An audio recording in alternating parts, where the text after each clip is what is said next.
Meus amigos, vamos aqui acompanhar as últimas notícias do Flamengo sobre a preparação para o jogo do Mengão contra o Central de Córdoba pela Libertadores da América. E também vamos ficar por dentro, sobre a renovação de contrato do Gerson Coringa, que renovou com o Mengão até 2030. Sem contar que a situação do Lucas Paquetá foi revelada. Será que dá para contratar? Não dá para contratar? Você vai saber sobre isso agora. Além do Pedrinho, dono da SAF do Cruzeiro, que se arrependeu nas contratações. Será o Gabigol? Será o Dudu? E outra, martelo batido para o jogo da 5ª rodada do Brasileirão entre Vasco e Flamengo. O jogo será no Maracanã. Vamos acompanhar essas e outras informações agora. Vou deixar os créditos para o canal do Sport TV. O link deles está aqui na descrição desse vídeo. Agora vem comigo e vamos acompanhar as principais notícias. Achei uma decisão acertada, achei que o Vasco ganhou, achei uma demonstração de força, porque as reclamações eram, mas tem que jogar lá, mas com as identidades de Flamengo e Fluminense. Isso não vai acontecer, isso foi negociado. Até as bandeirinhas foram citadas. Bandeirinhas, o estádio estará caracterizado de Vasco. E o Vasco sempre jogou no Maracanã. Sim, não, eu acho que assim, o Vasco primeiro tinha um ponto que acho que é uma decisão a se comemorar. O Vasco primeiro tinha um ponto que ele faz 3 partidas de mando dele num estádio neutro, tá? Contra Botafogo, contra Flamengo e contra Fluminense. No caso, até contra Flamengo e Fluminense, no estádio do Flamengo e do Fluminense. Ainda que seja mando do Vasco. No estadual foi no Botafogo, né? No estádio do ou você leva para o estádio do Botafogo, mas continua sendo neutro. Então esse é um ponto. E pleitear de jogar todas as suas 19 partidas na sua casa. Para isso, teria que ser, e a gente sabe, pelo conhecimento que a gente tem de São Januário, teria que ser, não dá para fazer meio a meio. Não. Você tem que fazer com 10%, ou com 5%, ou com torcida única. A ideia do Pedrinho na fala inicial era 90 Vasco, 5 Flamengo, 5 cota de segurança. Isso. Se você colocar 5% de Flamengo, 10% ou de Fluminense ou de Botafogo, você tem chance de ter confusão ainda. Para não ter confusão, garantia de não ter confusão, tinha que ser torcida única. E aí, você tem que aceitar o retorno torcida única no Maracanã, sem a torcida do Vasco. Também não era um bom negócio. Eu acho que se chegou... A outra opção era fazer o que o Vasco faz em outros jogos, vai fazer contra o Botafogo e contra o Palmeiras e levar esse jogo para Brasília, que é o palco do futebol brasileiro. Também tem Cariacica, mas principalmente Brasília, né? Enfim, eu acho que de todas as opções, essa que foi negociada é que estava difícil entender qual era o objetivo do Vasco. Se o objetivo era esse, parece que era, agora a gente chegou à conclusão, que era negociar uma boa situação de Maracanã para o Vasco, então o Vasco saiu ganhando. Porque acho que é a melhor situação, melhor inclusive do que jogar em São Januário com torcida única. Com risco de perder o estádio por sabe-se lá. É que com torcida única acho que teria menos risco. Teria algum risco ainda. Perde o clássico, a torcida se revolta, enfim, teria algum risco ainda. Então acho que o Vasco consegue um termo interessante para ele. É que ficou difícil entender qual era o objetivo no início da negociação. E a liminar era de torcedores, né? Pois é, isso eu achei bastante curioso. 2 torcedores. A liminar era de torcedores, que dava o direito para o Vasco, e ela foi obtida de forma, inclusive, dura com a Polícia Militar do Rio de Janeiro. O texto da liminar pegava pesado com o batalhão o especial de policiamento de estádio. Bateu o doído. Eu vou só lembrar mais uma vez, não achei ruim para o Vasco, não. Pelo contrário, achei uma decisão bem acertada e, obviamente, nem preciso reforçar aqui, quem acompanha o News já sabe, né? É um grande absurdo o Vasco ser punido como foi nas últimas vezes por causa de confusões no entorno de São Januário. Mas é o que acontece. Então, pensando nisso, acho que o Vasco mandou bem demais de levar para o Maracanã. O Flamengo joga na Libertadores, mas só amanhã. Vai jogar em casa, no Maracanã, contra o Central Córdoba. Vou trazer Débora Gares, que traz mais informações da preparação aí do Felipe Luiz para esse segundo desafio na Libertadores. Bem-vinda ao Tá1. Tudo bom, Joana? Muito boa tarde para você, para todo mundo ligadinho com a gente. Num dia triste, né? A gente aqui no Rio de Janeiro lamenta muito também a perda do Manga, um grande jogador, super importante. Mas é isso, o Flamengo amanhã tem compromisso aqui no Maracanã, a estreia do time jogando em casa nessa Libertadores. Estreou com vitória, 1-0 sobre o Deportivo Táchira lá na Venezuela. E esse deslocamento é um dos motivos pelos quais o técnico Felipe Luiz poderá mexer no time para o jogo de amanhã. É uma junção, né, de desgaste, Joana, jogadores cedidos para a data FIFA, depois viagem para a Venezuela, viagem para Salvador para enfrentar o Vitória no final de semana pelo Campeonato Brasileiro, e o clube quer priorizar o Campeonato Brasileiro, então vem fazendo algumas mudanças, algumas manobras, mudando peças justamente para poder atender a tudo isso. Daí a expectativa por mudanças. Por exemplo, a Arrascaeta foi para o jogo contra o Vitória, inclusive fez um dos gols do triunfo do Flamengo sobre o Vitória, mas não jogou os 90 minutos. Talvez comece no banco de reservas, fazendo uma mudança, né? A gente não sabe, o Gonzalo Plata, por outro lado, está querendo espaço no time titular. Tudo isso vai ser decidido depois do treino de hoje, que vai ser na parte da tarde no CT do clube, o último de preparação para essa partida. E a gente vive por aqui também a expectativa da volta do atacante Pedro, que talvez seja relacionado para essa partida. Ele já vem treinando normalmente com o grupo, está recuperado daquela grave lesão no joelho que o mantém afastado dos gramados desde setembro do ano passado. Enfim, quem sabe consiga voltar, mas a gente imagina que mesmo que esteja relacionado, comece no banco de reservas. Além disso, esse jogo vai marcar a estreia do Felipe Luiz comandando o Flamengo num jogo de Libertadores em casa, né? E o Felipe Luiz que está tendo um retrospecto super interessante, excelente, já são 27 jogos de invencibilidade no comando do Flamengo, e mais, ele está a 2 jogos de igualar ninguém menos do que Jorge Jesus, que chegou a 29 jogos de invencibilidade pelo Flamengo. Então é um jogo importante também para pretensões individuais do Felipe e, logicamente, para o grupo como um todo, que vai atrás de mais uma vitória na Libertadores. Joana, jogo amanhã, 9h30 da noite, com transmissão ao vivo na Globo. Volto com você, querido.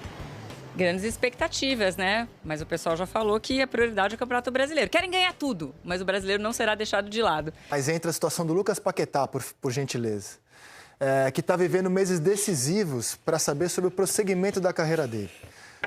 O Diniz adotou uma escolha dele, que inclusive não era a escolha da CBF, era uma escolha pessoal do Diniz, de não convocar o jogador que está, nesse momento, réu na Inglaterra, acusado de manipulação esportiva.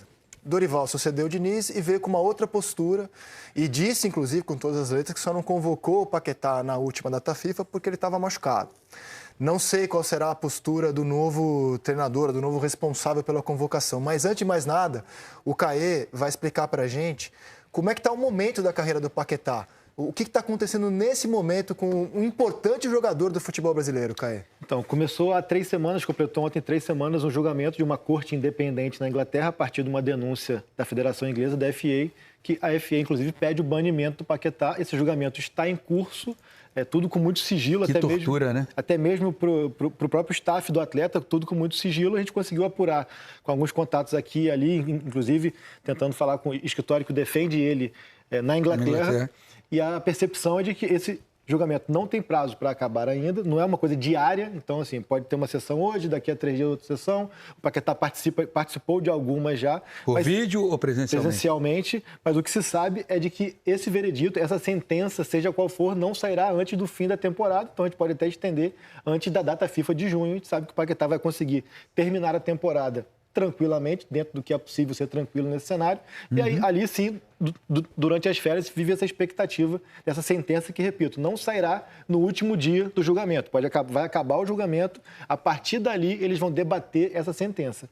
Já ciente do risco de sanção, do risco de punição, tem uma consultoria em paralelo que já trabalha, que já tem todos os gatilhos em mente para que o Paquetá continue em atividade mesmo após uma possível sanção a partir de recursos. Quais recursos? Primeiro, o recurso na Federação Inglesa, que isso vai postergar essa punição, depois um outro recurso, e quando a Federação Inglesa jogar isso para a FIFA, um recurso na FIFA e, em último caso, um recurso no CAIS. Então, todo esse processo de recursos há uma percepção de que, por mais que talvez ele tenha que sair da Inglaterra, o Paquetá consiga estender a sua carreira. Vai continuar exercendo a profissão. Exercendo a carreira, essa, pelo menos até ali a Copa. A gente bota um período de um ano e pouco, então pelo menos até a Copa do Mundo é o que se tem em mente com base numa possível sanção e recursos cabíveis na Federação Inglesa, na FIFA e no CAS, mas há essa expectativa, esse temor de qual vai ser essa punição, qual vai ser essa sanção imposta por essa corte independente que, repito, só vai divulgar a sentença já durante as férias ali ou até início da próxima temporada. E não poderia ser diferente, tá jogando mal, cara. Você conseguiria trabalhar diante dessa enorme interrogação sobre a sua carreira? Ele tá jogando de 30 jogos pelo West Ham, 5 gols e uma assistência. Tá jogando mal. Vamos tirar essa tarde pra gente ler as informações, dados que o Caê já trouxe aqui. Inclusive, acho que ele não jogou bem na seleção. Soube, inclusive, que houve uma grande decepção da comissão técnica, porque compraram uma briga para levá-lo à Copa América, né? Boa parte da opinião pública era contra. Eu acho errado convocá-lo nesse momento, por exemplo. Bancaram a ida dele, ele não correspondeu na Copa América, houve uma decepção com isso à época, e acho que não poderia ser diferente. Não enxergo como ele possa render nesse momento, cara. A carreira dele está sob risco. Contigo. Essa mania que a gente tem de achar que o atleta, de forma geral, o jogador de futebol em especial, de que ele é imune a qualquer tipo de problema, desde problemas familiares, a como esse, que não é um problema qualquer, não é um problema comum. Nós estamos tratando de uma situação que definirá sobre o futuro da carreira dele. Porque, independentemente do que possa acontecer, sair de uma sentença em que ele é considerado culpado, essa etiqueta vai estar grudada nele. Ah, não, entramos com... Mas a etiqueta está lá grudada, não é? E isso, certamente, vai acompanhando, vira uma tatuagem, vai estar acompanhando o Paquetá onde ele for, mesmo com recursos, caso ele seja considerado culpado. Não estou dizendo que ele é, mas isso marca uma pessoa. E esse período que antecede, nós estamos falando dessa situação já há quanto tempo? Foi no dia 7 de setembro de 2023, se eu não me engano, quando saiu a denúncia. 7 de setembro de 2023. Nós estamos no dia 8 de abril de 2025. De lá para cá, é óbvio que o Paquetá, várias e várias noites, deve ter ficado sem dormir. Várias e várias vezes deve ter ficado atemorizado com o que pode vir a acontecer. Ele não está ali tranquilo. É claro, se você perguntar, ele vai dizer, não, estou bem. É óbvio, esse é um discurso que faz parte. Mas esse outro lado, por isso eu também concordo com você, acho que ele não deveria ter sido chamado porque é querer maquiar uma realidade. E eu vejo, assim, torcedores de clubes brasileiros, o Flamengo especificamente, né, onde o Paquetá foi formado e do qual ele é torcedor. O Flamengo tinha que buscá-lo. Se ele for punido na Inglaterra, é quase certo, para não dizer 100% certo, que a punição seria mundial. Então, qualquer clube que nesse momento contratar, e é por isso que o City desistiu de contratá-lo, qualquer clube que contrate o Paquetá pode contratar um jogador com prazo de validade. Que se for punido na Inglaterra, 99,9% será uma punição mundial, que não se restringirá à Inglaterra. Então, a ver, por falar em Flamengo, o GE traz a informação de que o Gerson renovou o contrato até 2030. Estava... Contei há pouco tempo que o presidente do Flamengo, BAP, estava com essa ideia de fazer do Gerson o grande símbolo do elenco hoje, rubro-negro, jogador de muito peso, de muita importância, e o clube conseguiu o que queria, que era prorrogar o contrato do Gerson, também jogador de seleção, até 2030. Por falar em seleção também, a expectativa é de que hoje tem um teste, mas a tendência é que o Pedro seja relacionado para o jogo de amanhã também, depois de 7 meses e 5 dias. Isso é ótima notícia também, são duas boas notícias. Antes do que estava estimado, dentro do que se estimava. Estimado para junho, ele vai fazer um teste no treino hoje da tarde, para ver se vai estar... vai estar tudo ok, mas o previsto é de que Pedro seja... E você tem informação, por acaso, de algum clube brasileiro que tenha sondado o Paquetá, tenha tido... A gente trouxe durante a Copa América a questão do Flamengo, que chegou até a abrir negociação, fez uma proposta para o West Ham na ocasião de 15 ou 18 de euros, se eu não me engano. O West Ham queria mais e o Flamengo entendia que não também... Mas era outra administração, né? Foi conduzida pelo Marcos Braz e também tendo esse respaldo, como eu falei, desses gatilhos que poderiam esticar uma carreira dele por 2 anos. A percepção da gestão na ocasião era de que um atleta de 100 milhões de euros, se você contrata por 15, por mais que seja por 1 ou 2 anos, valia a pena nessa matemática. E quando se questionava sobre a possibilidade de suspensão, falava, não, mas eu só vou pagar 15 por esse risco. Sem esse risco, eu não teria condição de brigar por esse atleta, mas acabou que o West Ham não flexibilizou em valores, enfim. A questão toda é ele ter contrato, né? Porque ninguém discute, que seja por uma temporada, por meia temporada, ninguém discute o quanto que o Paquetá aqui no futebol brasileiro poderia agregar a qualquer equipe. A questão é que o fato dele ter contrato com outro time faz com que você tenha que pagar uma multa e a gente está falando de dinheiro que E sobre que o não futuro é pouco. incerto, né? É isso. O futuro é incerto. Tratar é fácil. Exato. Acertar é difícil. Exatamente. A gente senta aqui, pô... Essa é a equação. Dudu, baita... Pô, Dudu, Com craque. dinheiro, então, aí um é dos mole, maiores né? da história do Palmeiras, traz. Gabigol, pô, um dos maiores da história do Flamengo, traz. Fagner, um dos maiores da história do Corinthians. Cássio. Traz. Cássio, o maior goleiro da história do Corinthians. Traz. Eduardo, campeão brasileiro da Libertadores. Traz. Matheus Henrique. Hã? Traz e traz. Né? Então, assim, não é assim a melhor maneira de se contratar. E eu estou fazendo essa introdução porque o próprio presidente do Cruzeiro soltou essa declaração. Erramos muito nas contratações. Faz falta, né, Rizek? Oi? Faz falta personagem assim. Eu também acho. Eu não tô Sincerão, falando... é isso? Não estou falando em questão de criar polêmica, da gente ter assunto. Mas de falar realmente, porque o cara chega lá, não, o trabalho está sendo bem feito, vamos analisar. Tu não consegue, hoje tu não consegue ver treino, então tu tem um limite de informações. Quando um presidente vem e fala abertamente, é muito bom, cara. Agora que ele já falou, tem coisas que a gente ouve de dirigentes, eu adoro conversar com dirigente todos os dias, tento todo dia conversar com alguém, me sinto mais confortável para tornar público um papo de bastidor que a gente teve com ele Lá no em São almoço Paulo. em São Paulo. E ele falava assim, pô, eu tô encantado com o Léo Jardim, preciso ouvir um português de novo, o papo do estrangeiro, para dizer que eu estava fazendo tudo errado aqui, que eu estava formando mal o meu elenco. Agora ele deu uma entrevista, tornou público a avaliação que ele tem do elenco. Ele conversou com o jornal O Tempo, de Minas Gerais, e se autocornetou. Cornetou as contratações que o Cruzeiro vem fazendo desde o ano passado. E só jogador famoso, Cornetou basicamente. principalmente o diretor de futebol dele. Né? Mas como ele é o presidente, sim, mas... vou dizer que ele está se autocornetando. Dá uma olhada nessa entrevista ao jornal O Tempo. O Alexandre, né, quando compramos, a primeira pessoa que trouxe foi o Alexandre. Eu falo com ele, converso com ele, né? A realidade, ela mostra aí para todo mundo, não adianta. Nós erramos muito. No quê? Nas contratações, né? A primeira leva. Nós erramos bastante aí. Não vou citar nome aqui que não pode, é deselegante, mas nós erramos demais. Demais. Eu tive uma conversa com ele e da agora para frente nós temos que errar menos, né?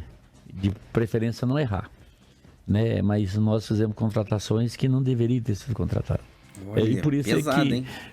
eu falo, o tipo de futebol como negócio é um péssimo negócio. É mesmo? Péssimo negócio.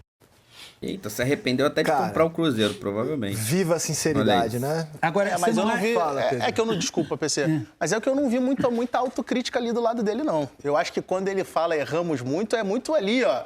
Erramos muito, na verdade, quem era o responsável por fazer as contratações, ele só assinou o que é cheque, o Alexandre Matos, exatamente. Que ele é o dono, né? Sim, mas eu senti, não foi uma autocrítica dele, não. Foi uma responsabilidade colocada em cima do diretor de futebol, que era o responsável. Mas eu acrescento, ele é o dono. Sim. Ele tem muita responsabilidade E ele também é o responsável por aquele áudio que foi vazado, pressionando o treinador o Fernando Seabra, a escalar as contratações midiáticas, que elas são midiáticas, que o Cruzeiro fez, o que na prática não trouxe mais qualidade ao time, desarranjou o time que estava brigando por vaga na Libertadores. Mas eu não estou isentando ele de nenhuma responsabilidade, não. Para mim, ele é muito responsável. Só que eu acho que não foi uma autocrítica dele. Na verdade, ele mandou um recado. Você tem razão. Ele mandou um recado para quem contratou, que é o diretor, o Alexandre Matos, e ao mesmo tempo, o que ele está falando, lembrando até aquele encontro lá em São Paulo, é muito do que o Léo Jardim, o técnico, disse para ele. E tem falado publicamente, inclusive, sobre montagem de elenco. Exato. O Léo Jardim, ele é um técnico visivelmente incomodado com o que ele encontrou no elenco do Cruzeiro. Né? E já tinha falado até para o Pedro, e o Pedro comentou isso lá, que muitos desses jogadores que foram contratados nesse pacote, o Léo Jardim entende que não podem atuar juntos. Ou vai jogar um ou vai jogar o outro.